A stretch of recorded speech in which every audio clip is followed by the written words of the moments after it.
안녕하세요. 유감독의 문화극장입니다. 11월 13일은 한국 미니픽션 작가회 제2회 신인상 수상식이 있는 날입니다. 수상작은 문미순작 아이를 빌려드립니다. 노다윤작 전염병, 김유진작 이럴 거면서입니다. 세 분께 진심으로 축하의 말씀 드립니다. 미니픽션은 10분 내외면 읽을 수 있는 초미니 소설입니다. 한뼘 소설이라고도 말합니다.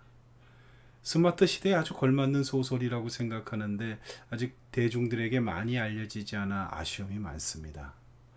한 편의 소설을 10분 안에 읽을 수 있다는 것은 충분한 메리트가 있지 않나요?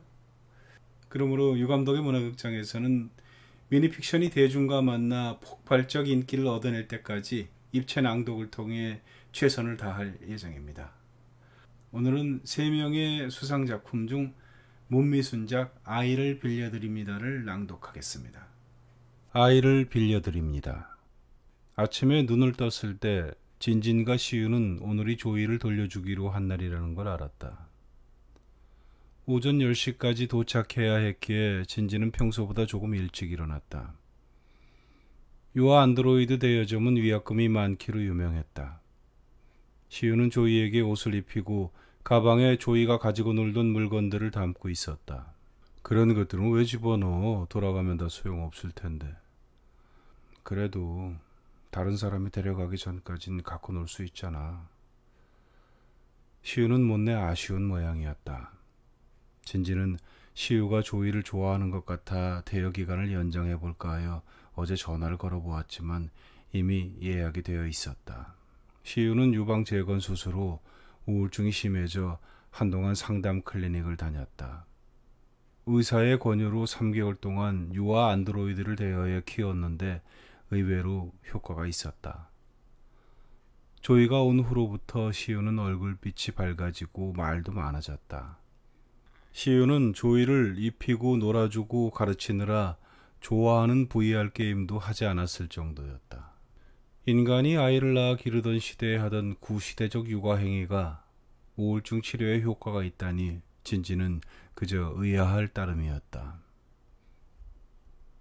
7세 이하 유아 안드로이드는 대여는 가능하지만 개인 소유는 법적으로 금지되어 있었다. 24세기 이전의 인간에게 있던 육아 습관이 현 인류에게 중독되지 않도록 하려는 조치였다. 진지는 언젠가 플랫폼 소유주인 최상위 계급에서는 장기 이식을 위한 클론이 아닌 진짜 육아를 한다는 말을 듣기도 했지만 믿을 수 있는 정보는 아니었다. 조이는 4살이고 한참 말을 배워가는 중이었다. 요즘은 시우가 가르쳐준 노래를 떠듬떠듬 따라 부르기도 했다. 진지는 조이가 안드로이드인 줄 알면서도 시우가 가르쳐준 단어들을 발음할 때면 입가에 절로 미소가 떠올랐다.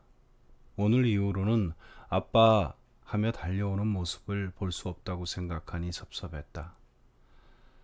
하지만 지금은 시우가 더 힘들어하는 것 같아 진지는 아무렇지 않은 척했다. 대여점 앞에 도착했을 때 시우는 차 안에 있겠다고 했다. 조이는 진진 품에 안겨 시우를 돌아보며 엄마하고 불렀지만 곧 따라오리라는 걸 알았는지 보채지 않았다. 시우는 눈시울을 붉히며 차창 앞만 쳐다볼 뿐 아무 말도 하지 않았다. 진지는 대여점에 들어와 데스크 앞의 직원에게 물었다. 다음 예약자가 언제 데려가기로 되어 있나요? 대여점 직원은 바빠 보였다. 진진을 힐끗 한번 보더니 사무적으로 물었다. 이름이 조이요, 조이. 진지는 조이의 어깨에 손을 얹고 말했다. 몇 가지 검사를 하고 프로그램을 초기화하면 오후 3시부터는 대여 가능합니다.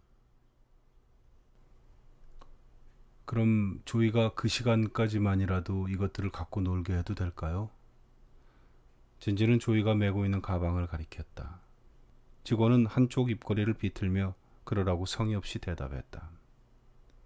진지는 조이에게 무슨 말을 해야 할지 몰랐다. 데스크 건너편 통유리로 된 방 안에는 다양한 유아 안드로이드들이 뒤섞여 놀고 있었다. 그중 대여섯은 유리문 안쪽에 붙어서서 자신을 선택해줄 주인을 기다리듯 호기심 어린 얼굴로 이쪽을 쳐다보고 있었다. 진지는 무슨 말이든 해보려 했지만 입이 떨어지지 않았다. 조이는 왜 엄마가 들어오지 않는지 어리둥절해야 하다가 이내 직원의 손에 이끌려 다른 안드로이드 사이로 섞여들었다. 조이. 진지는 조이를 불러 세우려다 차마 쳐다볼 수 없어 얼른 문을 열고 돌아서 나왔다. 그래, 안드로이드일 뿐이잖아. 조이는 이번이 9번째 대여였고 항상 4살에 머물러 있을 것이다. 시우는 아까와 같은 자세로 미동도 없이 앞만 바라보고 앉아 있었다. 자극요법이나 상담이 다시 필요할지도 몰랐다. 진진이 운전석에 앉으려는데 엉덩이에 뾰족한 것이 닿았다. 조이가 가지고 놀던 세모난 블럭 퍼즐 조각이었다. 이런 게 왜 여기 있는 거야? 진진은 자신도 모르게 불쑥 화가 나 투덜거렸다. 그는 퍼즐 조각을 주워 창밖으로 휙 던져버리고 시동을 걸었다. 차가 대여점을 빠져나와 집으로 오는 동안 시우는 한마디도 하지 않았다. 진진의 입에도 무거운 침묵이 걸려 있었다. 일주일 후 진진과 시우는 조이를 다시 대여할 수 있다는 연락을 받았다. 지난밤 잠을 설친 시우는 아침을 먹는 둥 마는 둥 하며 진진을 재촉했다. 알았어, 알았다고.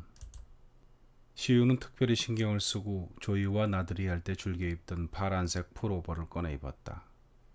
안드로이드 대여점에 도착해 주차 공간을 찾고 있을 때 시우는 그 사이를 못 참고 차에서 내려 대여점 안으로 뛰어들어갔다. 조이는 유리방 안에서 다른 안드로이드들과 섞여 놀고 있었다. 직원이 안으로 들어가 조이를 데려오는 중이었다.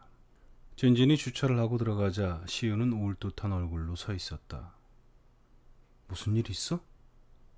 진진이 묻자 시우는 곤혹스러워하는 표정이었다. 어떡하지? 시우가 말했다.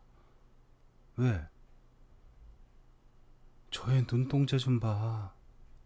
시우가 보고 있는 안드로이드는 새로 들어온 최신형의 안드로이드로 검은 머리에 갈색 눈동자를 하고 있었다. 직원의 손을 잡고 나온 조이는 물끄러미 진진과 시우를 쳐다보았다. 진진은 조이의 기억이 초기화됐다는 걸 알면서도 그들을 알아보지 못하는 것이 섭섭했다. 직원은 기억재생 프로그램을 설치하겠냐고 물었다. 기억재생이요? 진진은 시우를 쳐다보며 그녀의 답변을 기다렸다. 기억재생 프로그램이란 조이의 기억을 지난번 대여 시점으로 되돌려 놓는 작업이었다. 잠깐만요. 진진은 시우의 결정을 기다리며 잠시 머뭇거렸다. 시우는 갈색 눈에 안드로이드가 있는 방 앞에서 그에만 뚫어질 듯 쳐다보고 있었다. 그리고 손가락으로 그 안드로이드를 가리키며 무엇에 홀린 듯 말했다. 조이를 데려가고 싶어. 조이가 아니고? 진진은 시우의 마음이 변한 까닭을 알 수 없었다. 저의 눈동자 색깔이 우리와 똑같아. 조이는 파란 눈을 반짝이며 자신을 데려가 줄 것 같은 두 사람을 향해 연신 미소를 짓고 있었다.